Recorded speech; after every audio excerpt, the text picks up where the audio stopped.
দাড়ি যারে আল্লাহ দিছে ওর দোয়া করা উচিত, আল্লাহ একটা পাকে কিনা, কেননা পাকলেই গুটি লাল, পাকলেই গুটি, বলবেন গুটি লাল কি করা, কেননা আল্লাহ নিজে বলতেছে ইন্নাল্লাহা লা ইস্তাহি বি শাইবাতিন, ওইখানে লেখা নাই পুরা দাড়ি পাকতে হবে, একটা পাকলেও। ইব্রাহিম আলাইহিস সালামের একটা পাক ছিল, সারা আলাইহিস সালাম বলতেছে ইব্রাহিম এটা আবার কি, মা হাযিহিল বিয়াদ, এই সাদা এটা আবার কি, উঠায় ফেলা।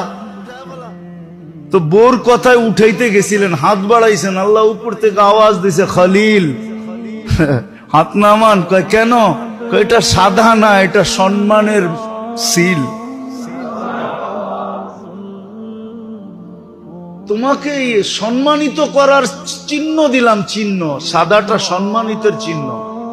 তো যার দাড়ি উঠছে ও তো কাটবে দূরের কথা, ও তো সারাদিন খতম পড়াবে, একটা পাকে কিনা।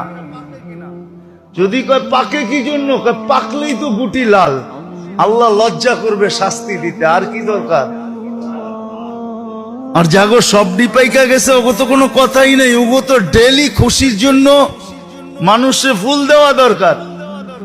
আরে তুই ফুল দেস কেন ডেলি সকালে উঠা, আরে দাড়ি পাকছে ফুল দিমু না তো কি দিমু, আল্লাহ লজ্জা পাবে, লজ্জা।